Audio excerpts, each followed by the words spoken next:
마태복음 18장 1절입니다.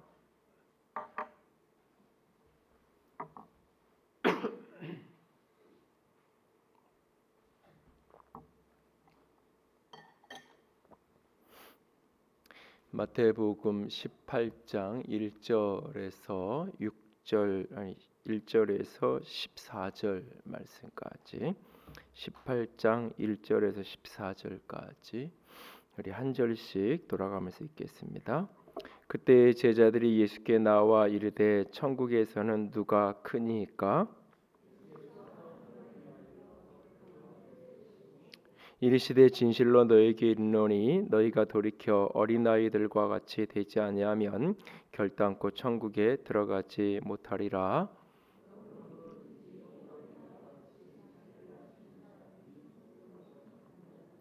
또 누구든지 내 이름으로 이런 어린아이 하나를 영접하면 곧 나를 영접함이니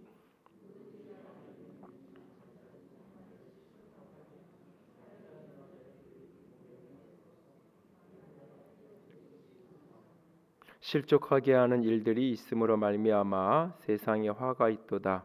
실족하게 하는 일이 없을 수는 없으나 실족하게 하는 그 사람에게는 화가 있도다.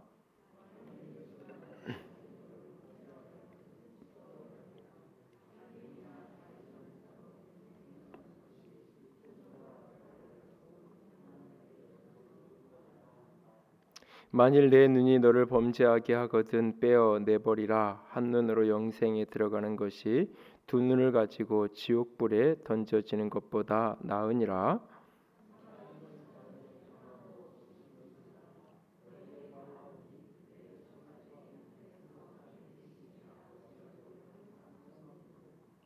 너희 생각에는 어떠하냐? 만일 어떤 사람이 양 100마리가 있는데 그 중에 하나가 길을 잃었으면 그 99마리를 산에 두고 가서 길 잃은 양을 찾지 않겠느냐?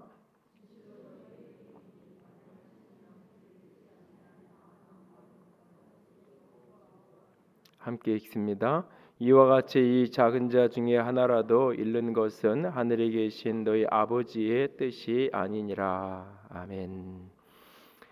제자들이 예수님께 묻습니다. 천국에서는 누가 큽니까? 라고 이야기를 합니다.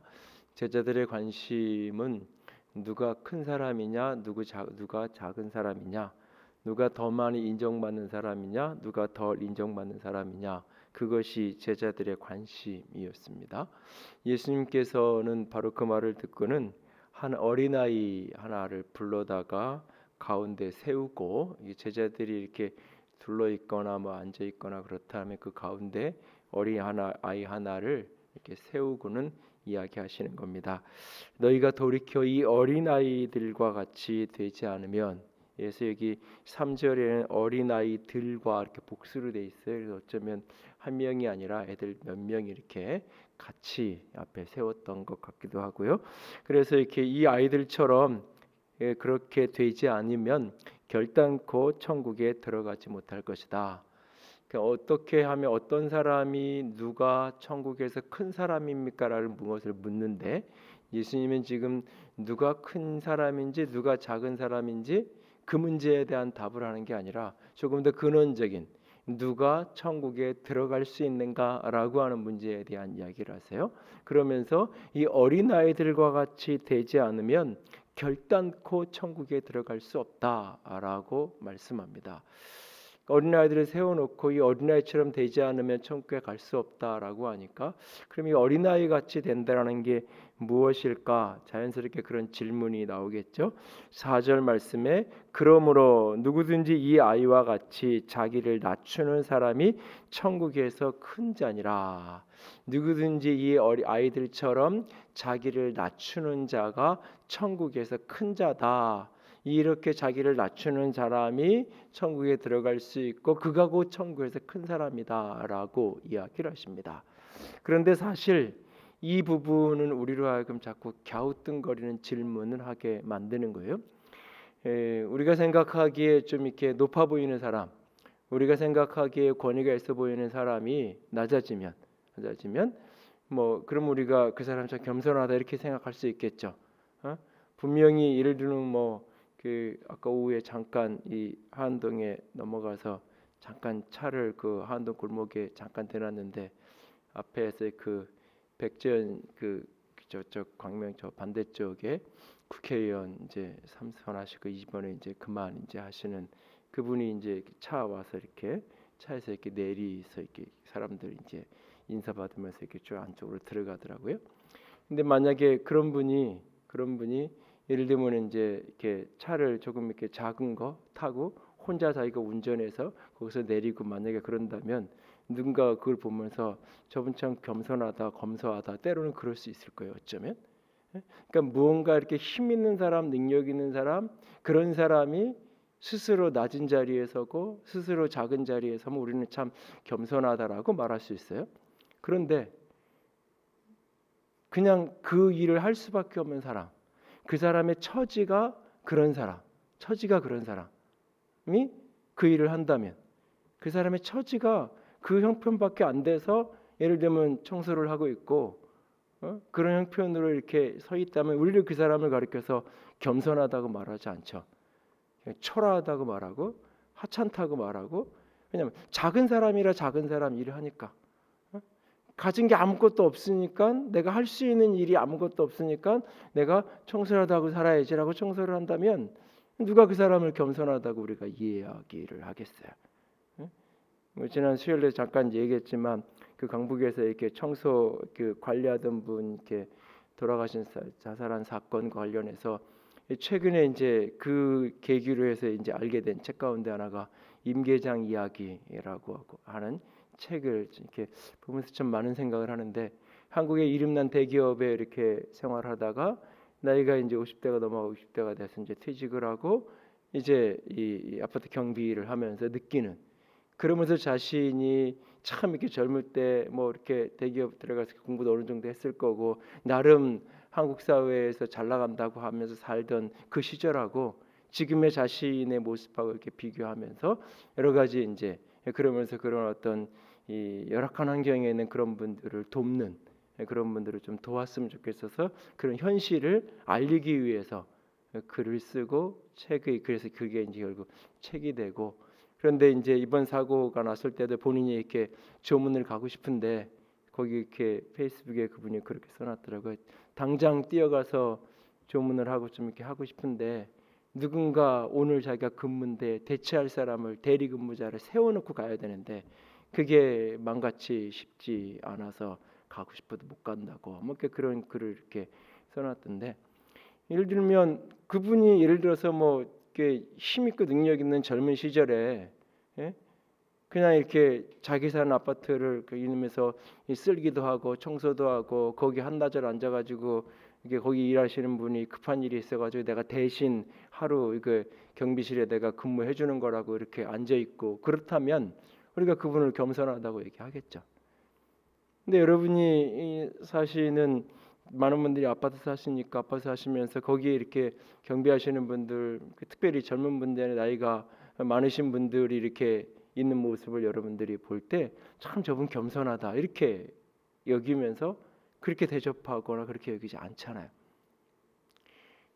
무슨 얘기를 하고 싶은 거냐면 당시 사회에서 어린아이는 겸손할 게 없는 아이예요. 예수님 시대 어린아이는.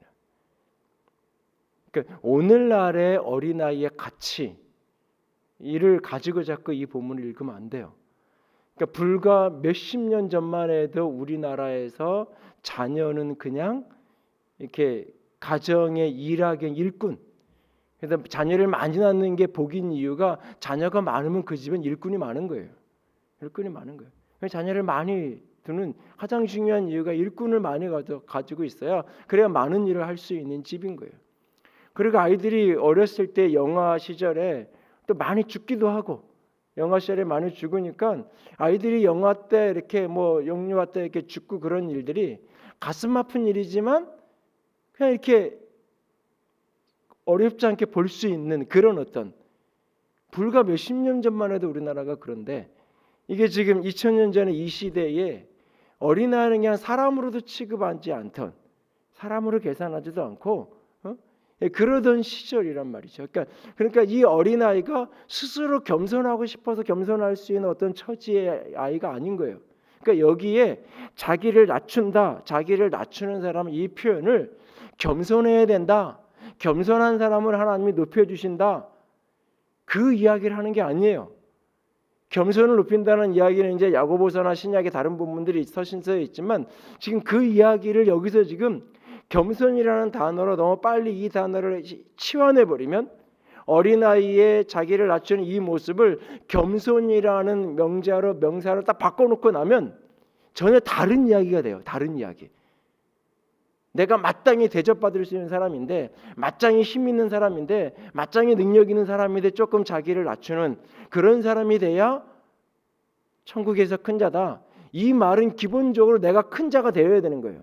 내가 힘 있는 자가 되어야 되는 거예요. 내가 능력 있는 사람, 힘 있는 사람, 권세 있는 사람이 되는 게 먼저인 거예요. 그런데 그럴 만한 사람인데, 분명히 나는 대접받을 만한 사람이고 힘 있는 사람인데 조금 낮춰서 세상에서는 힘 있고 능력 있고 권세 있고 명함 하나 주고 이름 하나 좀 다 알아주는 그런 위치의 사람인데 예배당에 와서는 조금 겸손하고, 그래서 때로는 예배당에 와서는 다 사무실이든 집이든 다 일하는 사람 두고 사는 사람이 교회에 와서는 자기가 청소도 하고, 평상시에 집에서 물 안 묻으니까 손에 물 한 번 안 묻히고 그렇게 살림살이 하고 다 사람 두고 쓰는 사람이 교회에 와서는 주방에 들어가서 설거지도 하고 청소도 하고, 저 사람 참 겸손하다, 저런 분이 하나님의 나라에서 참 하나님이 인정해 주시고 높은 사람이 될 거야, 큰 사람이 될 거야, 그런 이야기를 하는 게 아니에요. 예수님이 지금 하는 이야기는 그런 차원의 겸손에 대한 이야기는 이 이야기를 가지고 적용하면 내가 다른 사건들,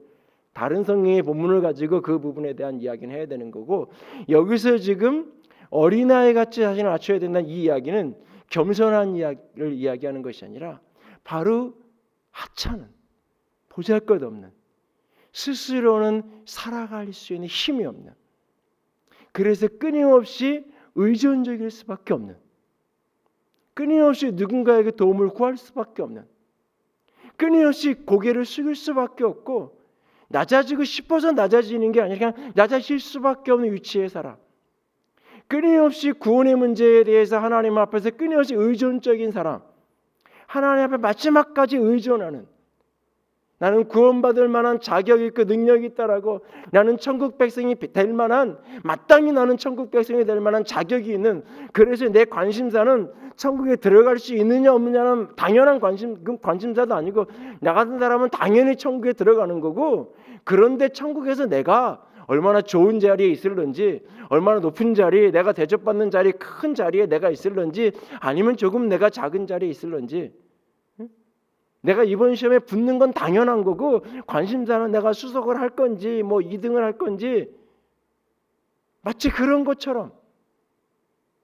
근데 아니, 나는 하나님의 은혜가 아니면, 주의 도우심이 아니면 천국에 들어갈 수조차도 없는, 내 자격과 내 공로와 내 모습으로는 하나님 앞에 감히 가서 내가 천국 백성입니다, 천국에 들어갈 만한 자격이 있는 사람입니다라고 이야기할 수 없는 그런 하찮은, 그런 보잘것없는 그런 존재, 그런 자기 존재를 인식하고 하나님에 대해 철저히 의존되어져 있는, 예수 그리스도에게 철저히 의존되어져 있는 그 사람이 하나님의 나라 백성인 거예요. 천국은 어린아이 같이 하나님의 나라를 받들어야만 천국에 갈 수 있다는 그 말은 우리가 어떤 도덕적 개념으로 알고 있는 겸손을 이야기하는 게 아니라, 나는 그만큼 아무런 하나님이 후 불면 날아가 버릴 수밖에 없는 한 줌의 재에 불과한 존재, 한 줌의 먼지털에 불과한 존재, 하나님의 은혜로 나를 기억해 주지 않으시면 기억될 만한 어떤 것도 없는 그 자기 존재의 연약함, 자기 존재의 하찮음, 이것을 철저하게 인식하고 하나님께 온전히 의탁되어진 사람, 하나님께 철저히 의존적인 사람, 그게 바로 하나님의 나라의 큰 자고 하나님의 나라의 백성인 거예요. 오늘 우리 안에 하나님께 철저히 의존되어진, 하나님께 철저히 의탁되어진 그 모습이 우리 속에 회복될 수 있기 원합니다. 나는 겸손할 만한 자격을 갖춘 사람이 아니에요. 나는 겸손할 만한, 내가 하나님께 마땅히 내세울 게 참 많은 사람인데, 하나님 나 같은 사람 구원한 거, 나 같은 사람 예수 믿어주는 거, 하나님 또 이익 보는 거, 하나님도 득 보는 거라고. 지금도 제가 잊어버리지 않는 것 중에 하나가, 예전에 개척하고 교인들 몇 명 안 될 때 그 주일학교 어린아이가 이렇게 나오던 지하주 30평 이렇게 처음 첫 해인가 두 번째 개척하고 두 번째인가 그때 어린아이가 나오다가 교회를 안 나와서 애만 이제 나오던 집인데 엄마한테 연락을 했더니 엄마가 하는 얘기가, 그렇게 애들이 없냐고, 그렇게 사람이 없냐고, 자꾸 왜 이렇게 우리한테 그러냐고 그러길래, 아니 그런 건 아니고 그러면서 이렇게 이야기를 했던 기억이 떠오르는데요. 우리한테 하나님 앞에 내가 마땅히 자격 있는, 그래서 내가 자격 있는데 하나님 앞에 마땅히 하나님 나 저 자리 주세요, 나 저 높은 자리 나 좀 주세요, 내가 이만큼 했으니까 하나님 나한테 이렇게 좀 갚아주세요, 그럴 만한 사람인데, 아니 하나님 그런 거 나 없어도 괜찮아요, 그냥 구원만 해줘도 되고, 나 그냥 저 높은 자리 필요 없고 그냥 나 이 정도 말석이라도 내 자리 있으면 그냥 감사합니다, 이런 겸손함을 이야기하는 게 아니에요. 어린아이 같아야 된다는 거는, 나는 그 앞에 설 수도 없는 사람이고 그 앞에 들어갈 수도 없는 사람이에요. 하나님이 내 일을 기억해 주는 것만 가지고도 기적인 거예요. 내가 주 앞에 설 수 있다라고, 내 이름이 불려질 수 있는, 생명책에 기록되어서 내 이름 석자가 불려질 수 있는 것만 가지고도 가장 큰 기적이에요. 기적 중에 기적인 거예요. 그것이. 그 감사를 알고 그 의존적인 태도를 잃어버리지 않는 사람, 그가 바로 하나님의 나라 백성인 거고, 그가 바로 하나님의 나라에서 큰 자로 서게 되어지는 거예요. 오늘 주 앞에 어린아이처럼, 당시 어린아이한테 하찮은 존재에 불과한 내가 철저하게 주님께 의존하며 설 수 있기를 원합니다. 동시에 오늘 본문의 이야기는, 예수님은 그 이야기를 하다가 본문의 이야기를 조금 다른 각도로 틀어가십니다. 끊임없이 자기를 높이려고 하고 내가 얼마나 좋은 자리에 앉을지를 관심하는 이 사람들에게 어린아이 같이 끊임없이 의존적인 존재가 되어야 될 뿐만 아니라 그 어린아이 같은 하찮은 존재를 받아들일 줄 아는 사람, 어린아이 같은 하찮은 존재를 가장 가치 있게 여길 줄 아는 사람이 되어야 한다라고. 그러니까 어린아이처럼 그렇게 철저하게 하나님께 의존적인 사람이 되어야 한다는 것을 말씀하는 동시에 어린아이 같은 그 작은 자 한 사람을, 천하를 얻은 것처럼 그 작은 자 하나를 주님 그분을 영접하는 것처럼 아주 소중하게 가치 있게 귀하게 대하라고 우리에게 말씀하고 있는 거예요. 오늘 그래서 5절 이하에서 누구든지 내 이름으로 어린아이 하나를 영접하면 곧 나를 영접하는 것이다. 어린아이 하나를 영접하면 나를 영접하는 것이다 라고 예수님이 말씀하세요. 그러면서 6절 이하에 이제 9절까지 길게 실족하는 문제에 대한 이야기를 하세요. 그러면서 예수님이 이 작은 자, 믿는 이 작은 자 하나, 그래서 어린아이라고 계속 쓰던 표현이 6절에 넘어가서는 이제 작은 자라는 표현으로 바뀌어요. 어린아이라는 표현을. 그러면서 이 믿는 작은 자 하나를 실족하게 하면 차라리 연자 맷돌이 그 목에 달려서 깊은 바다에 빠뜨려지는 게 낫다. 그러니까 어린아이같이 작은 자 하나를 실족하게 한다면, 그 사람을 영접하지 않는다면 연자 맷돌을 메고 바다에 던지는 게 낫다라고 얘기하고 있어요. 이 말은, 연자 맷돌을 메고 바다에 던진다는 말은 어린아이 하나를 실족하게 하면 너도 같이 수장돼야 돼, 이 정도의 이야기로 끝나는 게 아니라 당시에 이 이스라엘 지역, 특별히 그 너머 고대의 근동, 중근동 지방들, 지금도 역시 마찬가지인데 시신이 없는 장례를 치른다는 것은 가장 저주받을 인생이에요. 저주받을. 특별히 이스라엘 이 지역은 거의 당일날, 늦은 경우는 바로 다음 날 장례를 치르게 되는데, 이 시신이 없이 장례를 치르는다는 것은 가장 저주스럽고 치욕적인 욕을 먹는 그런 모습이에요. 그런데 지금 사람을 연자 맷돌이라는 게 이게 뭐 작은 크기가 아니라 큰 크기의 그런 것들, 때로는 몇 톤씩 되어지는 그 연자 맷돌에 사람을 묶어가지고 깊은 바다에 던져버린다는 것은 그 사람이 죽어도 시신을 찾을 수가 없는 거잖아요. 그러니까 이 사람은 시신 없는 장례를 치러야 되는 거예요. 그러니까 예수님이 하셨던 저주의 표현 가운데 가장 극단적인 저주의 표현 가운데 하나가 이 표현이에요. 사실은 듣는 사람 입장에서 굉장히 불쾌한, 듣는 입장에서 굉장히 불쾌하고 화나는 이야기로 들려질 수 있는 표현이 이 이야기예요. 지금 그만큼 예수님이 지금 어린아이를 영접하고 어린아이를 실족하게, 즉 작은 자 하나를 실족하지 않게 하는 문제를 그만큼의 깊이 있는 무게로 다루고 있는 거예요. 그러면서 8절과 9절에 보면 내 발이 너를 범죄하게 하거든, 응? 범죄하거든 내 발을 찍어버리라. 장애인이나 다리 저는 자로 영생에 들어가는 것이 내가 두 손 두 발로 들어가는 것이 보다 낫다. 그 9절에 보면 내 눈이 너를 범죄하거든 빼어내버리라. 한 눈으로 영생에 들어가는 것이 두 눈을 가지고 지옥불에 던져지는 것보다 나으니라 라고 말해요. 그러니까 문맥의 흐름으로 보면 8절 9절에서 이 범죄는 그냥 내가 죄를 지어서 자기 자신이 실족하게 되는 차원의 이야기를 하는 게 아니에요. 여기서 범죄라는 이 말은 기본적으로 전체적인 흐름이 지금 어떤 흐름이냐면 누군가를 실족하게 하는, 다른 사람을 넘어지게 하는, 다른 사람을 쓰러지게 하는, 내 손이 내 발이 누군가를 실족하게 하고 쓰러지게 하거든 차라리 그것을 잘라내버리는 게, 그래서 내가 하나님의 나라 천국에 들어가는 온전한 자가 되는 게 그게 훨씬 낫다라고 이야기하는 거예요. 그만큼 지금 누군가를 실족시키는 문제를 아주 심각한 무게로 이야기를 하고 있어요. 그리고는 10절에 보면 이 작은 자 하나도 업신여기지 말라. 그의 천사들이 하늘에 계신 내 아버지의 얼굴을 항상 배웁느니라. 그 작은 자의 천사가 하늘에서 얼굴을 배웁니다.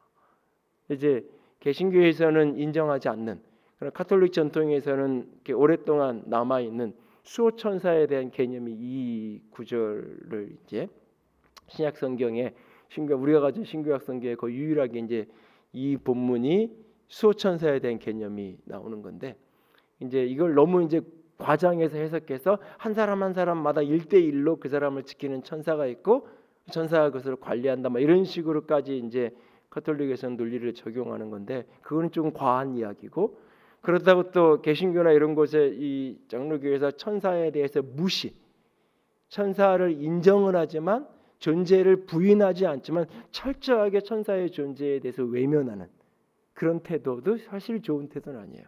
분명히 오늘 말씀을 이야기하는 것은 그 작은 자의 천사가 하나님의 얼굴을 보고 있다. 내 아버지 앞에 그 얼굴을 항상 보고 있다라고 말하고 있어요.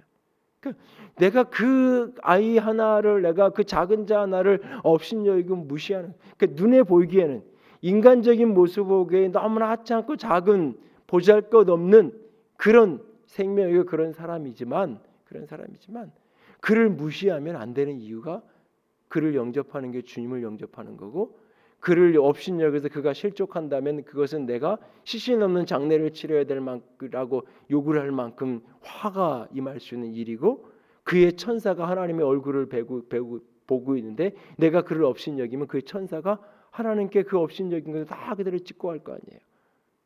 이런 모습들을 쭉 이야기하면서 그 어린아이 하나든 작은 자 하나를 업신여기서는 안 된다고, 내 눈에 보기에 하찮아 보이는 그 누구도 귀하게 여겨야 된다고 얘기하시는 거예요.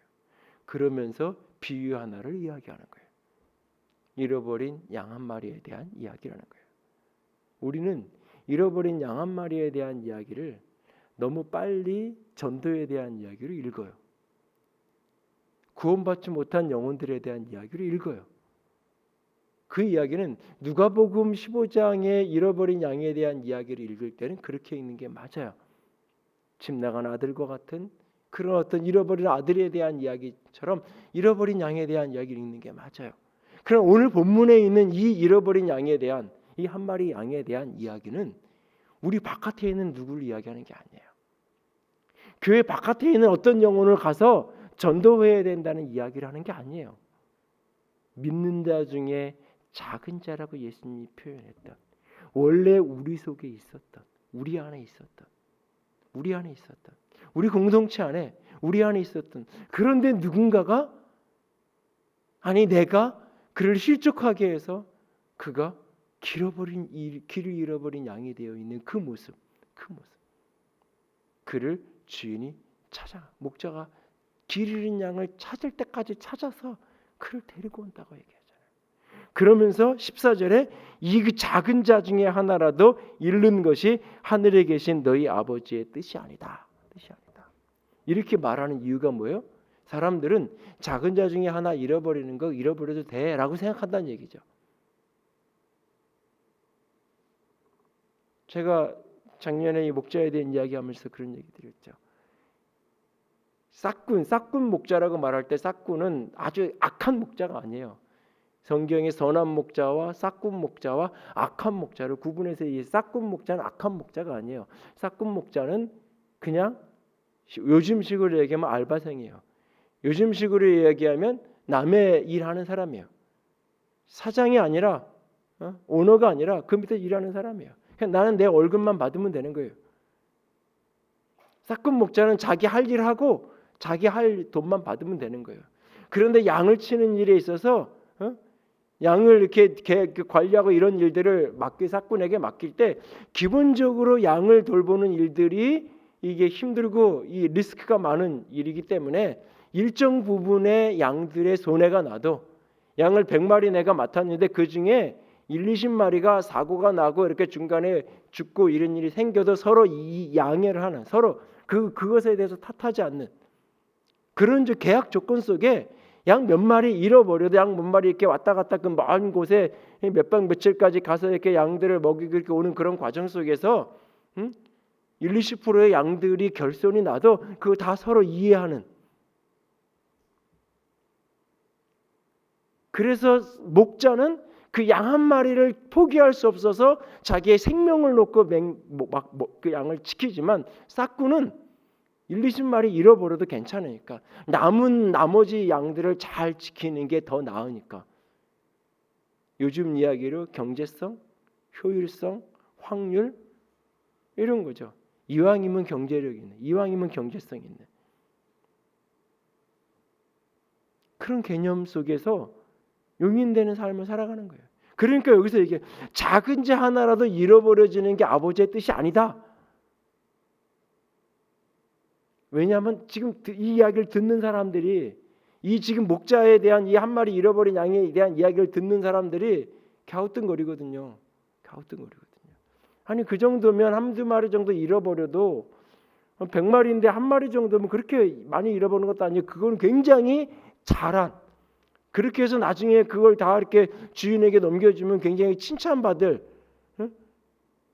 리스크가 1%밖에 없었던 거잖아요. 보통 10% 20% 리스크가 생기는데 그 정도면 굉장히 칭찬받을 사람인데 뭐 그걸 99마리를 놔두고 산에 놔두고 들에 놔두고 가서 그걸 이렇게 찾아오고 그런단 말인가? 듣는 사람들은 이해가 안 돼요. 그냥 한두 마리 그 잊어버리는 거 그거 괜찮은 건데 그럴 수도 있는 건데 잘한 건 아닐런지 모르지만 뭐 그 정도면 괜찮은 그리고 그럴 수도 있는 일이지라고 생각하는 일들이란 말이에요. 그런데 아니야. 아버지의 뜻은 하나님의 뜻은 그게 아니야. 한 마리의 양이 잃어버려지는 게 하나님의 뜻이 아니야. 하나님 앞에서 그 한 마리의 양은 잃어버려도 되는 게 아니야. 하나님 앞에서는 업신여겨도 되는 사람은 한 사람도 없어. 하나님 앞에서 그냥 하찮으니까 하찮게 대접받아도 되고 없는 사람이니까 업신여기는 받아도 되고 하나님 앞에서는 무시당해도 되는 사람 하나님 앞에서는 하찮게 여김받아도 되는 사람 업신여김 받아도 되는 그런 사람은 한 사람도 존재하지 않는다는 거예요. 하나님 앞에서.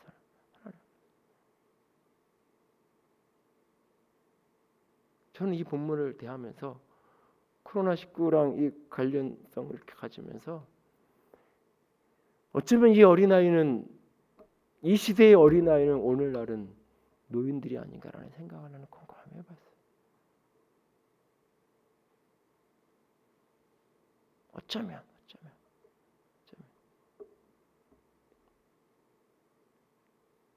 그냥 어차피 수년 내에 돌아가실 분들이 안타깝지만 좀 일찍 돌아가시. 그냥 이게 마음이 아프지만 그 충격이나 느끼는 이 강도가 어린아이들이 그렇게 됐다랄 때 느끼는 것보다 훨씬 이 강도가 약해. 마음에 오는 충격, 무게. 공공연하게 뭐 우리나라는 그래도 덜하지만 정치 지도자들이 몇만 명이 죽고 몇만 명이 사라지는 것들에 대해서 그냥 숫자로 그냥 다루고.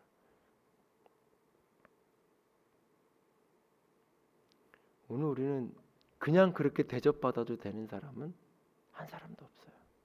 그냥 그렇게 대접받아요. 그냥 그렇게 해도 되는, 그렇게 내가 대해도 되는. 한동에 교회가 있을 때 거기서 같이 신앙생활 하신 분들은 아시지만 건물 관리하던 관리소장 하시던 분이 계세요.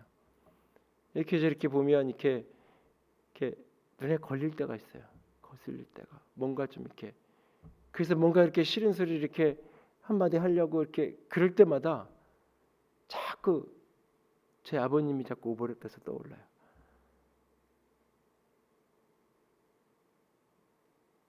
그래서 어디선가 그래서 자꾸 이렇게 뭔가 이렇게 좀 이야기를 하려고 그러다가도 자꾸 이제 돌려서 얘기하고 차근차근 이야기 있게 하고 가능한 한 이제 이 마음 안 상하게 이제 부탁하는 쪽으로 하려고 애를 쓰고 잠깐 이렇게 뭐라고 좀 이렇게 싫은 소리를 하려고 그러면 이렇게 떠오르고 그랬던 기억이 나는데 오늘 우리가 살아가면서 내게는 그냥 내가 돈 주고 일 시키는 사람에 불과할지 모르지만 누군가에게는 아버지고 누군가에게는 아들이고 누군가에게는 남편이고 아내인 사람이잖아요. 우리 주변에 어떤 사람도 요즘에는 오히려 어린이들은 함부로 안 하잖아요. 어린아이들은 다 상전이 돼 있고 주인이 돼 있잖아요. 애들 함부로 안 하잖아요. 애들한테 말 한마디 동네에서도 말 한마디 잘못했다가 나중에 어디서 누가 찾아와 가지고 더 항의를 할지 모르니까 안 하잖아요. 근데 오히려 나이 드신 어르신들에 대해는 조금만 차를 타고 가다가도 앞에서 자꾸 이렇게 뭐 이렇게 빨리빨리 신호 이렇게 안 가고 속도 안 내면 그 보고는 나이 드신 어르신이면 마음속에 어떤 생각을 해요? 어르신이 급한 일에서 차를 몰고 나오시는데 내가 좀 기다려줘야 되겠다. 천천히 가줘야지. 이런 생각을 하나요? 아니면 다른 생각을 무시하고 오늘 우리의 모습 속에 예수님이 오늘 어린아이 하나를 가운데 세우고 두 가지 얘기를 하는 거예요. 하나는 그 하찮은 우리 시대의 어린아이가 아닌 그 성경 시대의 그 어린아이, 아무도 주목하지 않고 하찮은 그 아이, 그냥 업신여김 받는 게 당연했던 그 아이들. 그런데 그 아이들이 그래서 의존적일 수밖에 없는, 스스로는 아무것도 살아갈 수 없어서 부모에게 의존할 수밖에 없는 그 아이들인 것처럼, 그렇게 하나님께 철저히 의존적인 자가 되어야 하는 그런 사람이 천국의 큰 자라는 것들 가르쳐주고, 또 한편으로는 더 역설적으로 그런 아이들을, 그런 작은 자를 우리가 귀하게 여기라. 어린아이 하나를 영접하면 나를 영접하는 거다. 예수님을 영접하는 거다. 어린아이 하나를 나를 영접하는 거라고 주님이 그렇게 말하잖아요. 주님을 대접하고 싶고 주님을 영접하고 싶고 주님을 섬기고 싶다면 어린아이 같은 작은 자, 내 눈에 보기에 하찮아 보이고 내 눈에 보기에 업신여겨도 될 것 같은 그런 사람들을 오늘 우리가 다시 바라볼 수 있게 합니다. 다시 그들을 새롭게 바라볼 수 있게 합니다. 그리고 우리가, 저를 포함해서 우리 모두가 그런 사람들을, 우리가 어떤 분들을 우리가 업신여기고 그래서 실족하게 한다면 일이 얼마나 큰 무게감으로 우리에게 담아져야 되는지, 이것을 하나님은 얼마나 가슴 아파하는 이야기로 우리가 담아야 되는지, 그럴 수도 있는 거지 뭐. 이렇게 그냥 넘어가서는 안 되는 그 무게를 다시 한번 느끼고 끊임없이 그 영혼들을 살리고 지키고 회복하는데 우리가 헌신하며 걸어갈 수 있기를 원합니다. 이와 같이 이 작은 자 중에 하나라도 잃는 것은 하늘에 계신 너희 아버지의 뜻이 아니니라. 작은 자 하나라도 잃어버려지는 것은 하나님의 뜻이 아니에요. 하나님의 뜻이 아니에요. 오늘 코로나19로 여러 가지 일들이 벌어지는데 특별히 교회 안에서 우리가 누군가가 예배당에 와서 드렸느냐, 집에 앉아서 예배했느냐, 그게 먼저가 아니에요. 그거는 이럴 수도 있고 저럴 수도 있고 할 수만 있으면 모였으면 좋겠지만 다 이유가 있고 사정이 있을 수 있어요.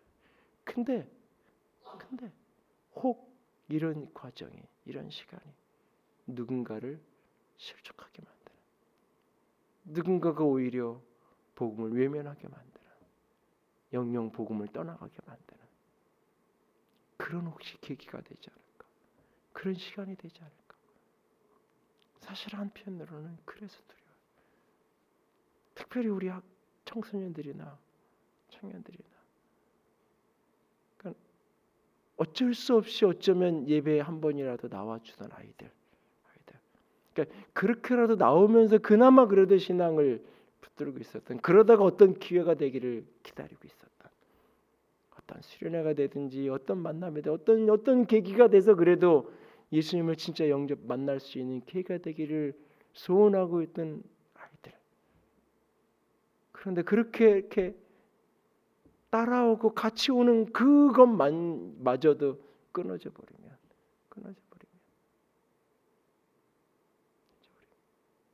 지난주에 이사 와서 신방을 하는데 초등학교 2학년 아이가 그래요. 이제는 내일부터는 교회 와서 유초등부 하니까는 교회 와서 예배 드리라 그랬더니 걔가 그래요. 집에서 있으니까 너무 좋다고. 막 누워서 해도 되고 누워서 봐도 되고 뭐 이렇게 너무 좋다고. 얘가 너무 솔직하게 이야기하니까 옆에 있던 엄마 아빠가 순간 당황해가지고 근데 솔직한 얘기죠. 그러니까 다 교회 갔으면 좋겠고 다시 모였으면 좋겠고 샘터도 그립고 다 그래요. 근데 막상 모이라 그러면 이게 편했는데 막상 우리 학생들도 그렇게 학교 빨리 가고 싶고 막 그러다가도 학교에 내일 정상화돼서 아침에 이제 8시 50분까지 학교 오고 안 오면은 뭐 지각하고 뭐 이러다가 그러기 시작하면 가기 싫어, 뭐 일어나기 싫어, 뭐 뻔한 그럴 거예요. 100% 그럴 거예요. 사실 이런 시간들이 조금 자기를 돌아보고 신앙과 삶에 대해서 좀 이렇게 고민하고 씨름하고 이미 믿음이 어느 수준 이상 있어서 그런 것들을 다시 점검하고 또 홀로 있으면서 내면 깊이 자신을 묵상하고 개인적으로 내가 자기 신앙을 스스로 지켜가는 것들도 훈련하기도 하고 그런 시간으로 사용할 수 있는 분들에게는 오히려 전화위복이 되고 축복이 될 거예요. 그러나 그렇지 못하. 이제 막 믿음 생활을 시작했든지 어떻게 보면 이렇게 그냥 사람 만나는 게 아직 믿음은 흐릿한데 그냥 사람 만나는 게 좋고 그냥 그래서 이렇게 좀 이렇게 신앙의 걸음을 막 떼어오던 어떤 사람들에게는 이 시간이 우수수 어쩌면 믿음이 떨어져 버리고 그 영혼들을 잃어버리는 그런 시간이야 되지 않을지 사실은 두려워요. 근데 이게 뭐 몇 개월 지나고 끝날 일이 아니어서 이제 이 상황을 인정하고 여기서 그러면 어떻게 해야 되나? 신방이고 관리고 관계고 모든 걸 다시 그냥 조금 지나서 짝 빨리 원래대로 가야지가 아니라 이걸 다 새로운 패러다임으로 다시 뒤집어서 어쩌면 다른 구조와 다른 모습으로 뭔가를 찾고 만들어가고 시행착오가 있겠지만 시작해 가야 되지 않는가? 그냥 막연히 기다리고만 있을 언젠가 끝나겠지만 기다리고 있을 그게 아니다 싶어요. 사실 한편으로는 마음이 급하기도 하고 근데 어쨌든 뭐 모델도 없고 방법도 없고 먼저 간 사례도 없고 그러니까 여기서 어쨌든 찾아가야 되는데 어떻게 이걸 만들어가고 찾아가야 될지는 잘 모르겠어요. 그런데 그 모든 것 속에서의 가장 중요한 우리의 초점은 영혼을 잃어버리는 것이 아버지의 뜻이 아니에요. 어쨌든 영혼을 잃어버리지 않고 영혼을 지켜내고 영혼을 살릴 수 있는 그 길이 어떤 길일까? 그러기 위해서 우리가 할 수 있는, 내가 해야 될 일은 어떤 것일까? 오늘 그것을 초점하고 그것을 놓치지 않는 우리가 될 수 있기를 원합니다. 오늘 하나님 앞에 철저하게 의존적인 우리가 되기 원하고, 어린아이 같이 작은 자 한 사람 한 사람, 특별히 우리 사회에 소외되고 특별히 고령화 사회가 들어가면서 고령화가 되면서 재력이 같이 동반되지 않는, 그래서 많은 어려움을 만나는 분들을 대해서 우리가 조금 더 새로운 시각으로 바라보고 조금 더 귀하게 여기고 존중히 여겼으면 좋겠고, 오늘도 여러 가지 사회적인 환경 속에서 하나라도 잃어버려지는 게 아버지의 뜻이 아니라는 사실을 잊지 않고 우리가 한 영혼 한 영혼들을 품어낼 수 있는 저와 여러분이 우리가 될 수 있기를 주님의 이름으로 부탁을 드립니다. 기도합시다.